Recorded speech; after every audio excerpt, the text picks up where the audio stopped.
applause. The chairman of the committee, Senator Joel-Onowakpo, emphasized the need for government agencies and companies to strictly follow the Nigerian Oil and Gas Industry Content Development Act and Presidential Executive Order No. 5. In line with the provisions of the Nigerian Oil and Gas Industry Content Act 2020, the Presidential Order No. 5, 2018, as well as Nigerian First Policy on Local Content, all stakeholders are expected to ensure strict compliance with local content laws and regulations across board, in line with the renewed hope agenda of President Bola Ahmed Tinubu. We are currently reviewing complaints submitted by local operators in the oil and gas sector, as well as local operators in the non-oil sector, regarding poor compliance with local content requirements by the various organizations. These complaints relate to the award and the execution of contracts, program implementation, project delivery, technology transfer obligations, and local workforce development. Speaking further, Senator Onowakpo expressed concerns over the slow enforcement of local content policies, revealing that the committee is reviewing existing waivers and compliance plans to correct these shortcomings. He urged the public to report violations through the official portal or hotlines and promised that those found guilty of ignoring local content laws will face sanctions.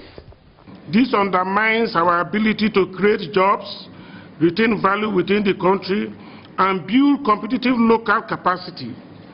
We are ready more than ever to correct these abnormalities wherever they exist. We are currently undertaking a comprehensive review of all current waivers, content plans, and compliance framework. We are engaging with relevant agencies, companies, and stakeholders to assess impact and ensure alignment with national development priorities and enforcement of sanctions where necessary against organizations, companies, and officials who have been negligent or complicit in violating the local content laws and regulations. Some members of the committee also lent their voices to the issue, speaking on the poor compliance of local content requirements, particularly in contract awards, project execution, workforce development, as well as the failure to meet technology transfer obligations. They warned that the Senate will not take it lightly with defaulters. We are not really benefiting anything. We are not having the economic diversification. We are not having the technology transfer innovation. We are not having job creation. We are not having sustainable development. So something definitely is wrong. And so I go along with the chairman and our members, my distinguished colleagues, that we need to rethink, and doing this in the various ways that he has mentioned, it will help us to improve on indigenous participation, not just in the oil and gas industries, but in all the matured industries across the country. Even in the areas of contracts, we need to give them to our people who have the capacity, and we do have our people who have the capacity. It's just that they have not been given those opportunities, maybe because the laws are there, but the implementation has been slow, and they have been slack, and there has not been enough oversight, and there have not been sanctions where those things should be.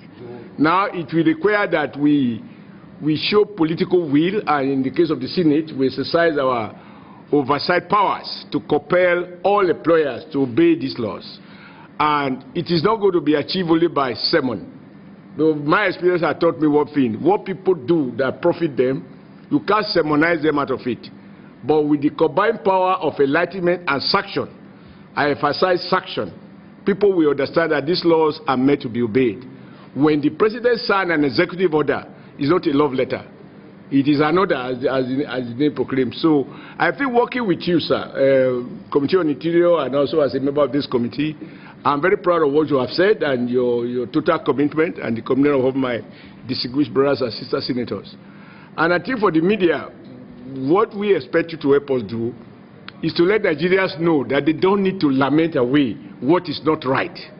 They should draw our attention as representative of the Nigerian people in the National Assembly to what is not right in their respective places. The